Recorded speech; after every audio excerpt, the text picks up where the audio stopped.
Habari za wakati huu, mtazamaji wa Inland TV popote ulipo, karibu katika taarifa yetu ya habari.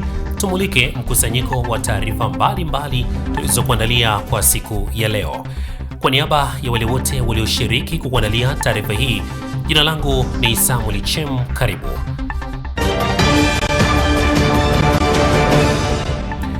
Na awali ya yote tuangazie muktasari wa habari zetu kwa siku ya leo.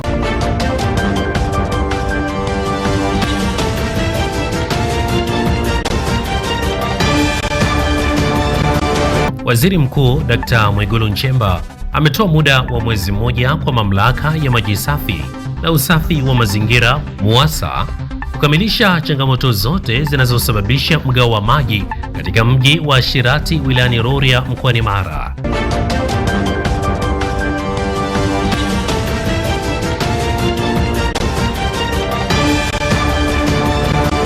Kamati ya mpango wa taifa wa kutokomeza ukatili dhidi ya wanawake na watoto MTAKUWA mkoani Mwanza imefanya ziara katika halmashauri ya wilaya ya Magu kwa lengo la kufanya kikao cha kupokea na kujadili taarifa ya utekelezaji wa mpango huo katika wilaya ya Magu.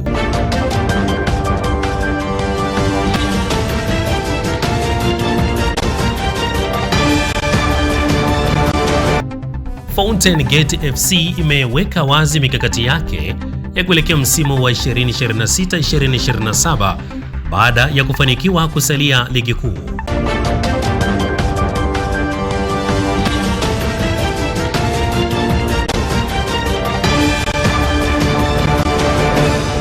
Waziri Mkuu Dr. Mwigulu Nchemba ametoa muda wa mwezi mmoja kwa mamlaka ya maji safi na usafi wa mazingira MUWASA kukamilisha changamoto zote zinazosababisha mgao wa maji katika mji wa Shirati wilayani Rorya mkoani Mara. Amewataka watendaji kuacha uzembe na mazoea yanayosababisha kero kwa wananchi, akisisitiza kuwa serikali imekuwa ikitumia gharama kubwa kutekeleza miradi ya maji ili kuhakikisha wananchi wanapata huduma hiyo muhimu. Hebu meneja tuambie kwa nini hapa mna mgao wa maji? Mheshimiwa Waziri Mkuu, tulikuwa na changamoto ya maji, lakini kwa mwaka huu wa fedha, Mheshimiwa Waziri Mkuu, tatizo letu limekuwa kwenye bajeti zetu, na ndani ya miezi miwili, Mheshimiwa Waziri Mkuu, tulikuwa tumesolve tatizo hilo. Hujaniambia, nimekuambia kwa nini mmekuwa na mgao wa maji hapa. Mheshimiwa Waziri Mkuu, tulikuwa na changamoto ya miundombinu ya pampu pamoja na changamoto ya mabomba. Pampu ni shilingi ngapi? Ni takribani milioni 300 ambayo tumeweka kwenye bajeti ya mwaka huu wa fedha. Milioni 300 ndio mnasababisha wananchi wakose maji hapa. Mheshimiwa Waziri Mkuu, tulikuwa na changamoto ya bomba kilomita 4. Wewe kwako ulikuwa na mgao wa maji? Hapana, Mheshimiwa Waziri.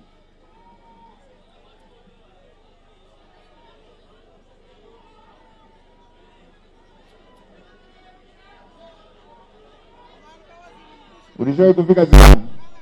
Ndiyo Mheshimiwa Waziri Mkuu. Ni mwendo wa miaka mingapi mpaka kufika ziwani? Mtu akienda kwa mguu hapa anatumia miaka mingapi kufika ziwani? Mheshimiwa Waziri Mkuu, ni masaa na sio siku moja. Wananchi walioko kwenye mji ambao ni masaa tu kufika ziwani, unaleta mgao wa maji hapo? Na unaona ni sawa tu, pampu, bomba, hapa roli hapa, na kwenye mnaweka mgao wa maji. Na mko kazini kila siku. Haya mambo gani ya ajabu ajabu haya? Mheshimiwa Waziri Mkuu, ni kweli kwamba kulikuwa na tatizo la pampu, lakini nimeshawaelekeza ndani ya mwezi huu tununue pampu hiyo ili wananchi wasipate changamoto ya maji.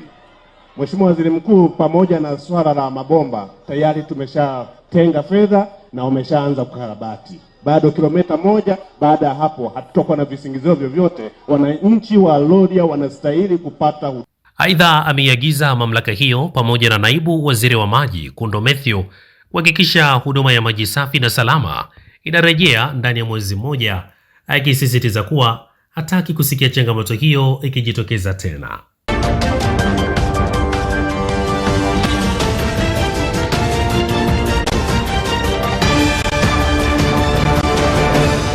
Kamati ya mpango wa taifa wa kutokomeza ukatili dhidi ya wanawake na watoto MTAKUWA mkoani Mwanza imefanya ziara katika halmashauri ya wilaya ya Magu kwa lengo la kufanya kikao cha kupokea na kujadili taarifa ya utekelezaji wa mpango huo katika wilaya ya Magu. Akizungumza wakati wa kikao hicho, mwenyekiti wa MTAKUWA mkoa wa Mwanza Yasini Ali ameipongeza halmashauri kwa hatua iliyofikia katika utekelezaji wa mpango wa taifa wa MTAKUWA. Bila kuweka jitihada zisizokuwa na mipaka za kutokomeza ukatili dhidi ya wanawake na watoto, hatutaweza kufanikiwa, na kwamba kamati zetu ni lazima ziimarishe umoja na mshikamano. Na namna gani ya kufanya ndiyo hii tumeanza sasa. Kwanza tumezindua kampeni maalum ya miezi mitatu kama kamati ya mkoa, na tunataka kampeni hii ishuke sasa mpaka nyumba kwa nyumba, pango kwa pango, mtaa kwa mtaa, na kuweka mipango mikakati ya mahususi itakayosaidia ulinzi na usalama. Kwa hiyo niwaombe sana tushirikiane, nadhani umoja ni nguvu na utengano ni dhaifu. Kwa upande wake, mratibu wa MTAKUWA wilaya ya Magu Bi Koleta Sanga akiwasilisha taarifa ya utekelezaji amesema halmashauri imefanikiwa kuunda majukwaa 26 ya uwezeshaji wanawake kiuchumi ambayo yamekuwa yakisaidia kuongeza uwezo wa wanawake kujitegemea na kupunguza vihatarishi vinavyochangia ukatili. Kwa kipindi cha Januari Machi, matukio ya ukatili tuliyoshughulikia, matukio ya kingono kwa watoto ilikuwa ni 28, ulawiti watoto wa kike walikuwa 8, watoto wa kiume 3. Ukatili wa kimwili watoto wa kike 6, watoto wa kiume 6. Ukatili wa kihisia watoto wa kike 24, watoto wa kiume 6. Utelekezaji ilikuwa ni watoto 20. Hiki ni kipindi cha Januari Machi kwa watoto. Lakini kwa wakubwa, matukio ya ukatili wa kimwili ilikuwa wanawake 49, wanaume 15. Ubakaji ilikuwa ni wanawake 21. Ulawiti ni wanawake 17. Kihisia wanawake 80 na wanaume 26. Kwa kipindi cha Aprili Juni, watoto ukatili wa kimwili matukio tuliyoshughulikia ni matukio 13 watoto wa kike, matukio 8 watoto wa kiume. Kingono eneo la ubakaji watoto 34. Ulawiti watoto wa kike walilawitiwa ni 4 na mtoto wa kiume 1. Kihisia watoto wa kike 36, watoto wa kiume 4. Utelekezaji ni watoto 25. Kwa upande wa wakubwa, ukatili wa kimwili wanawake 57, wanaume 17. Ubakaji ni wanawake 13. Ulawiti 0. Kihisia wanawake 62 na wanaume 19. Takwimu hizi ni Aprili Juni na zinaweza kubadilika. Taarifa hii tuliandaa wiki 2 kabla ya kumaliza mwezi Juni. Kwa hiyo taarifa inaweza ikabadilika baada ya kuingiza taarifa zingine kwenye mfumo. Kuanzia sasa mpaka tarehe 10 taarifa zinaweza zikabadilika, kwamba zinaweza zikapanda, kwa sababu hapa ni pale tulipofikia tarehe 15.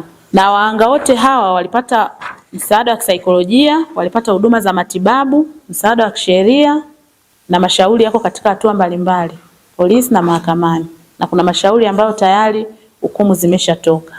Kwa majina naitwa Askofu Robert Bundara, ni mjumbe wa MTAKUWA mkoa wa Mwanza, lakini pia ni katibu kamati ya amani mkoa wa Mwanza.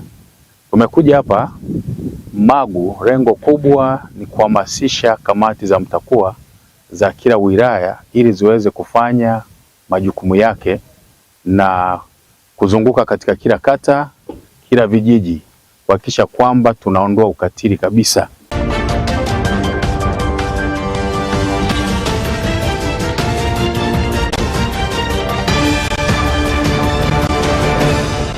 Katika kuhakikisha ulinzi na usalama vinaimarika katika mitaa yote ya jiji la Mwanza, viongozi wa serikali za mitaa wamekutana katika kikao kilichoongozwa na mkuu wa mkoa wa Mwanza, Mheshimiwa Said Mtanda, kwa lengo la kujadili mikakati ya kuimarisha usalama, utatuzi wa migogoro na utekelezaji wa shughuli za maendeleo katika jamii. Tuungane na mwanahabari wetu Maltrida Baltazari kwa undani wa taarifa zaidi.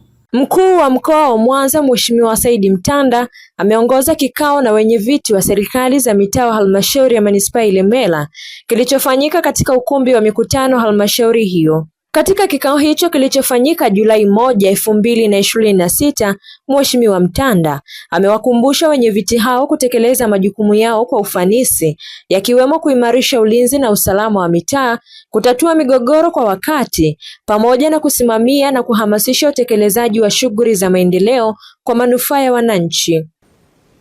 Na swala la ulinzi na usalama linaanzia kwa wenye viti wa serikali za mitaa. Kwa hiyo mimi ninawapongezeni, na yako maeneo wenye viti wengine wanafanya vizuri sana, yako maeneo wenye viti wengine hawafanyi vizuri sana, lakini hiyo inajitokeza kila sehemu. Hata sisi ndani ya serikali pia wako baadhi ya wataalamu wanafanya vizuri, wako wengine hawafanyi vizuri. Kwa hiyo huwezi ukasema samaki mmoja akioza wote wameoza. Huwezi ukasema kwamba hawa wenye viti wa serikali za mitaa hawa ni wala rushwa, hawa ndio wataalamu wa kugombanisha ardhi za watu, hawa ni watu ambao wanaleta migogoro mingi. Wako wanaofanya hivyo, lakini wako ambao wana mchango na msaada mkubwa kabisa kwa watu wao. Kwa hiyo mimi ninawapongeza wote kwa kazi nzuri ambayo mnaendelea kuifanya. Kwa hiyo nikasema nije hapa niongee na nyinyi machache ya kuwakumbusha. Viti, jambo la kwanza, nyinyi ni wenye viti wa usalama, kamati ya ulinzi na usalama ya mtaa. Jambo la pili, nyinyi ni wenye viti wa kamati za maendeleo katika mtaa. Jambo la tatu, nyinyi ni wasimamizi wa utatuzi wa nini? Wa migogoro. Ndio maana hapa mnaniambia kuna migogoro baina ya wananchi wetu na msikiti. Kwa hiyo msisubiri kushtaki kwa mkuu wa wilaya. Nyinyi mnazo mamlaka kamili za kuwaita hao viongozi na kuwaeleza, na wasipowasikia sasa ndio mnawaripoti kwenye mamlaka kubwa. Aidha, Mheshimiwa Mtanda amezindua rasmi kauli mbiu isemayo mtaa salama wananchi salama, akisisitiza kuwa ushirikiano kati ya viongozi wa mitaa na wananchi ni msingi wa kudumisha amani na usalama. Nikiripoti habari kitaifa, Maltrida Baltazari, Inland TV.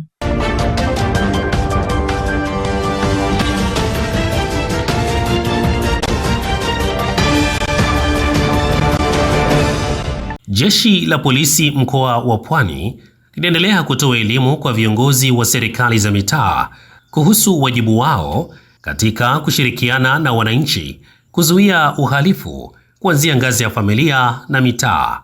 Maltrida Baltazari ana taarifa zaidi.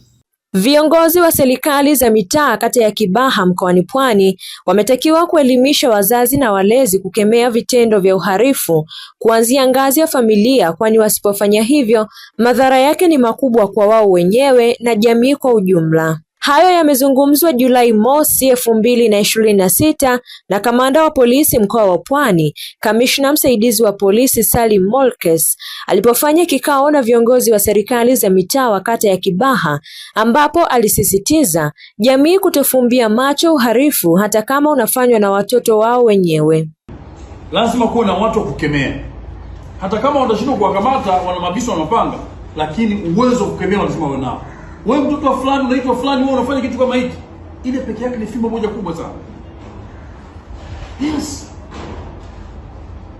Lakini kama tutashinda tu, hiyo mimi siniguse hiyo hapana. Kesho tamu yako. Ikisema mhalifu anaiba, mazingira bwana kuiba ikiwa magumu, anarudi hapa karibu.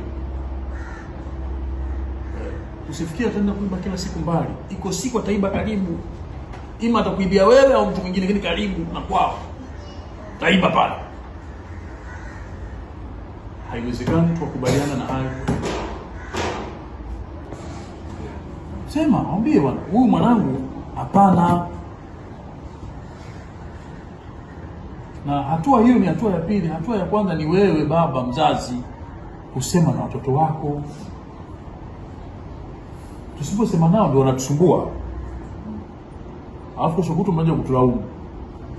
Aidha, Kamanda Molkes alihimiza uandaaji na uhamasishwaji wa vikundi vya ulinzi shirikishi katika mitaa yote ya kata hiyo, kwani ulinzi ni jukumu la kila mmoja, hivyo viongozi wanao wajibu wa kuwapa elimu wananchi wao na kusimamia uundwaji wa vikundi hivyo. Kwa sababu tusipoweka hili swala vizuri, tutakuwa tunalaumiana.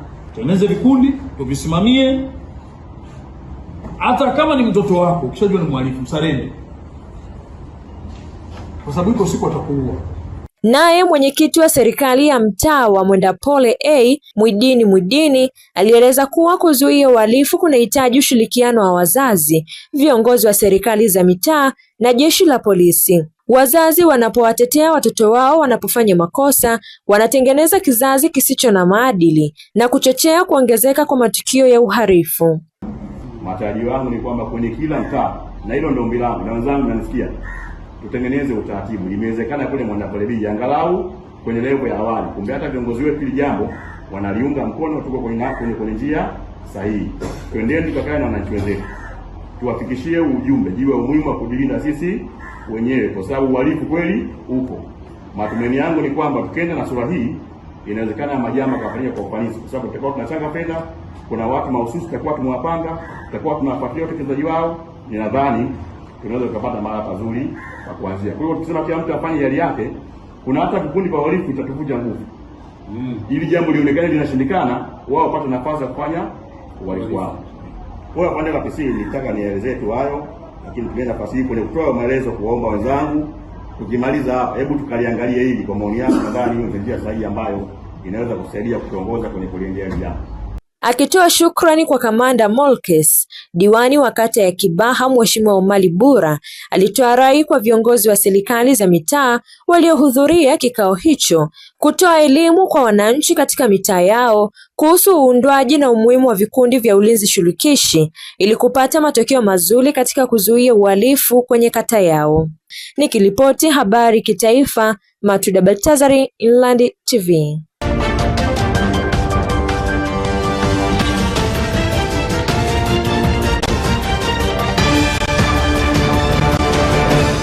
Mazungumzo yasiyokuwa ya ana kwa ana kati ya wajumbe wa Iran na Marekani bila kuonekana kwa matumaini ya kuelewa kuhusu mkataba wa amani wa kudumu. Ripoti za ndani kutoka kwenye mazungumzo hayo zinasema wajumbe kutoka nchi hizo mbili walitoa muda mwingi kujadili hatima ya eneo la mlango wa bahari ya Hormuz na Marekani kuachia fedha za Iran zilizozuiliwa. Wizara ya mambo ya nje ya Qatar kupitia ukurasa wake wa X imesema hatua chanya imepigwa kwenye mazungumzo hayo ambayo yanaendeleza makubaliano yaliyofikiwa mwezi Juni na kumaliza vita. Naye Rais wa Marekani Donald Trump amesema mazungumzo hayo yanalenga kuhakikisha kuwa uwezo wa Iran kuendelea na mpango wake wa nyuklia unapungua. Iran nayo imesema itawasiliana na Marekani kujadili baadhi ya maeneo ambayo yamekiukwa kwenye mkataba wa kusitisha vita. Na huko DRC, wataalamu wa Umoja wa Mataifa kuhusu DRC katika utafiti wao wa hivi punde unaonyesha malengo ya kisiasa ya kundi la M23 linahusishwa pia na rais wa zamani Joseph Kabila ambaye anaongoza mchakato wa kundi hilo kubadilishwa ikiwemo jina. Kwa mujibu wa uchunguzi wa wataalamu hao, waasi wa M23 wana wapiganaji wapatao 30,000. Wapiganaji hao wanajumuisha waliokuwa wapiganaji wa CNDP, kundi la kwanza la M23 mwaka 2012, na tangu mwaka 2021 kundi hilo limekuwa likisajili wakimbizi kutoka Rwanda. Aidha, maelfu ya waliokuwa wanajeshi wa serikali ya DRC, polisi na wapiganaji wa Zalendo walikamatwa na kulazimishwa kuungana na kundi hilo la waasi, huku wengine wakiamua kujiunga kwa hiari. Kuhusu malengo yao ya kisiasa, wataalamu hao wa Umoja wa Mataifa wamebaini kuwa kundi hilo linataka kuundwa kwa Jamhuri ya Shirikisho la DRC ambapo wapiganaji wake watakuwa wanajeshi wa nchi. Pamoja na hili, waasi hao wanataka kuundwa kwa ukanda wa mashariki ambao utajitegemea. Ripoti ya wataalamu hao pia imebaini kuwa rais wa zamani Joseph Kabila amekuwa akitembea maeneo yanayodhibitiwa na waasi tangu Mei mwaka 2025 na kukutana na viongozi wa kundi hilo. Tukisalia hapo hapo DRC, dhahabu kutoka mkoa wa Kongo na Ituri inasafirishwa kisiri kwenda Uganda. Hii ni moja ya hitimisho ya ripoti iliyochapishwa mapema mwezi Juni na wataalamu wa Umoja wa Mataifa kuhusu hali mashariki mwa DRC. Ili kuunga mkono hitimisho hili, hati hiyo inaonyesha kutokubaliana. Ingawa Uganda ilitangaza mauzo ya dhahabu ya rekodi ya mwaka jana takriban tani 62, nchi hiyo haikutangaza uzalishaji kwa wakati mmoja katika kiwango hicho. Kulingana na waandishi wa ripoti hiyo, baadhi ya dhahabu hii inayodaiwa kuwa ya Uganda inatoka kwenye migodi katika mkoa wa Ituri, katika nchi ya jirani ya DRC, ambapo kitu kingine kisicho cha kawaida. Usafirishaji rasmi wa madini ulifika kilo 559 pekee mwaka wa 2025, huku uzalishaji harisi ukihesabiwa kwa tani. Karibu na Mabanga, Nizi na kando ya mto wa Shari, kuenea kwa maeneo ya uchimbaji madini kwa kutumia mashine ndogo kwenye amana ya dhahabu kumesababisha viwango vya juu vya uzalishaji, kwa hivyo kuidhini nadharia ya ongezeko kubwa la usafirishaji haramu nchini Uganda. Wachimbaji wadogo wa madini hutozwa kodi na makundi yenye silaha ambayo hutumia mapato haya kufadhili shughuli zao, ikiwa ni pamoja na ununuzi wa silaha. Ripoti pia inatangaza ongezeko la uchimbaji wa sianidi kwenye mabaki ya dhahabu ya wachimbaji wadogo, kitendo ambacho ni hatari sana kwa afya na mazingira, na pia ni kinyume cha sheria nchini DRC kinapofanywa bila idhini. Huku vituo viwili vikubwa vya uchimbaji wa sianidi vinakadiriwa kuwa vimezalisha kati ya tani 1 au 2 za dhahabu tangu mwaka 2023. Nikiripoti habari kimataifa, Matuda Baltazari, Inland TV.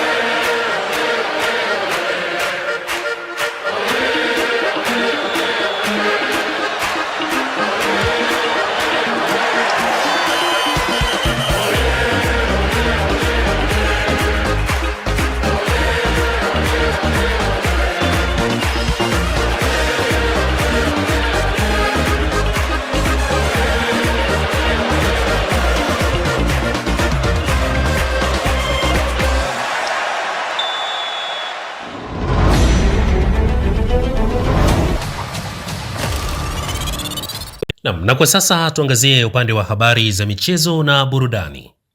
Fountain Gate FC imeweka wazi mikakati yake ya kuelekea msimu wa 2026-2027 baada ya kufanikiwa kusalia ligi kuu. Uongozi wa klabu hiyo umesisitiza dhamira ya kuijenga Fountain Gate kuwa timu yenye ushindani. Mikakati hiyo inajumuisha kuimarisha kikosi, kuongeza ubora wa ufundi na kujenga nidhamu ya ushindani ndani ya uwanja. Ya msimu mwingine, sisi kama viongozi tunakwenda kufanya maandalizi makubwa kuhakikisha kwamba tunaenda kuboresha timu yetu iwe shindani zaidi na kuhakikisha kwamba tunakuwa na timu inayoleta ushindani mkubwa. Jiji la Arusha linafanana na timu yenye ushindani mkubwa, si ndio? Jiji la Arusha ni moja ya majiji makubwa, lazima liwe na timu ambayo ni shindani, na nataka niwahakikishie tunakwenda kuitayarisha timu yetu ili iwe timu bora zaidi, iwe timu shindani zaidi, ili katika msimu ujao tuweze kufanya vizuri zaidi. Lakini kutokea sasa harakati za kuandaa msimu ujao zinaanza mara moja. Tutahakikisha kwamba tunakuwa na timu nzuri ya ushindani, lakini tutahakikisha tunaanza na mguu mzuri ili tuweze kuianza ligi yetu tangu siku ya kwanza. Lakini kabla hatujafika huko, mnafahamu kwamba Fountain Gate FC imekuwa na utaratibu wa kuandaa mashindano ya pre-season tournament ambayo kimsingi ni lazima na mwaka huu yafanyike. Faida pekee itakayokuwepo mwaka huu ni kwamba mashindano haya yatafanyika katika jiji la Arusha. Kwa hiyo tunategemea vilabu vingi kutoka nje ya mipaka ya Tanzania vitakuja kushiriki nasi katika mashindano hayo makubwa, lakini vilabu vikubwa vya Tanzania na vyenyewe tayari vimeonyesha nia ya kushiriki mashindano hayo. Lazima ujifunze kupitia makosa ambayo umeyafanya. sisi tumejifunza msimu huu. Kuna makosa baadhi tuliyafanya yako wazi, ndio ambayo yamesababisha mpaka dakika za mwisho ndio tujue hatima yetu, lakini lazima tupambane kutengeneza timu bora na yenye ushindani. Lakini kubwa, tutaendelea kutengeneza majina mapya kwenye mpira wa Tanzania. Msimu huu tumetengeneza mastaa wapya 4. Isa Musa Chole, mchezaji bora wa Afrika kwa vijana, ni star kutoka timu yetu. Juma Isa Abushiri, kijana wetu hapa Arusha, ni star. Muda sio mrefu hapa tutapa taarifa kwa umma. Tumekula shilingi ngapi? Sio Tanzania, Ulaya. Alafu kuna kijana anaitwa Shabani Mgunda, dakika za jioni tumefanya introduction yake. Kiungo yule pale wa chini, hajawahi kucheza ligi popote pale, tumefanya hiyo introduction. Lakini kuna kina Machupa Juma Kilusumo, golikipa ambaye amedaka mechi nyingi zaidi kuliko golikipa yote msimu huu kwenye timu yetu. Wote tumefanya introduction na wamekwenda duniani. Msimu ujao pia jiandaeni kupokea, kuna winga mmoja hatari sana. Tuombeane uzima, ni zaidi ya Chuga, mtamuona anakuja. Kwa hiyo tutaendelea kutengeneza vijana ili tuwape platform kama ambavyo sera, katiba na utaratibu wetu sisi kama Fountain Gate. Msimu uliomalizika wa NBC Premier League, timu ya Fountain Gate imeonekana kuwa na panda shuka nyingi, na hata nafasi ambayo imemaliza nayo. Kwa mdau wa soka hapa jijini Arusha, cha kushauri tu ni kwamba wawekeze zaidi katika kikosi chao. Timu ya kusajili wachezaji ambao ni wazuri sana, kuprotect zile quality ambazo zipo katika timu zao, zinaweza zikawa ni moja kati ya sababu ambayo tukaona msimu unaofuata wakawa more competitive, kwa sababu tunaiona TRA jinsi ambavyo wameonyesha ushindani mkubwa sana wa wachezaji wengi ambao ni washindani, lakini pia ukiangalia aina ya kikosi ambacho wanachukua kama Fountain Gate, wakiwekeza katika kikosi chao kufanya sajili vizuri zaidi kuelekea msimu unaofuata, nafikiri wanaweza kufanya vizuri. Tushukuru Mungu imebakia ligi kuu. Ni faraja kubwa kwa wakazi wa Arusha, lakini pia kwenye ushindani wataenda nadhani kuna dirisha kubwa kwa ajili ya kuongeza yale mapungufu. Kwa mfano, umeona mechi ya jana ambayo wamecheza, si ndio? Wamejaribu kushinda, lakini ushindani wao unakuja kwenye ugumu kwa sababu ya striking. Sawa, watakuwa walifanya kazi, walimu wameliona, lakini pia team management imeliona la Fountain. Tunaamini kabisa msimu unaokuja watakuwa kwa vizuri, sasa kwenye eneo la zoni ya kwanza na zoni ya pili, ambapo tunasema eneo la kiungo na eneo la striking. Sababu unaposema goli mengi kutoka na draw, maana yake ndio sehemu ya kupata ushindi. Kwa unaweza ukatengeneza kwenye kuzuia, lakini lazima utengeneze kwenye kufunga. Kwa unakuta hapa ma striker wao kuwepo, maybe inatakiwa wawe zaidi na kila waongezewe watu wengine. Kwa trust me watafanya vizuri zaidi kwenye ligi kuu.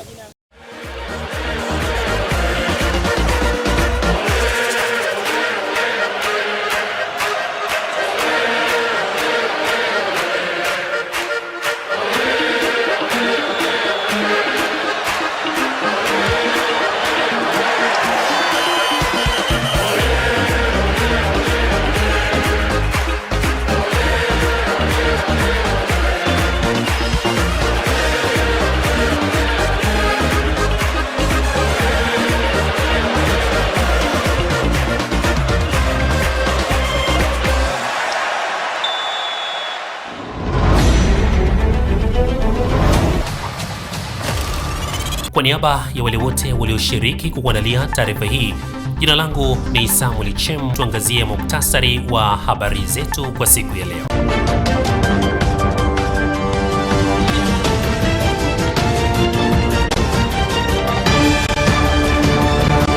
Waziri Mkuu Dr. Mwigulu Nchemba ametoa muda wa mwezi mmoja kwa mamlaka ya maji safi na usafi wa mazingira MUWASA kukamilisha changamoto zote zinazosababisha mgao wa maji katika mji wa Shirati wilayani Rorya mkoani Mara.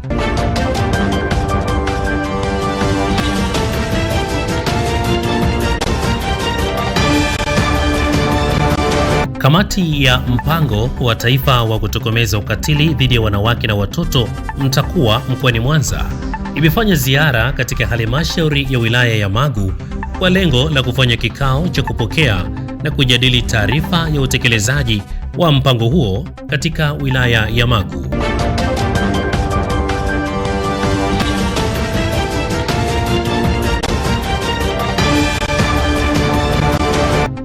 Fountain Gate FC imeweka wazi mikakati yake ya kuelekea msimu wa 2026-2027 baada ya kufanikiwa kusalia ligi kuu.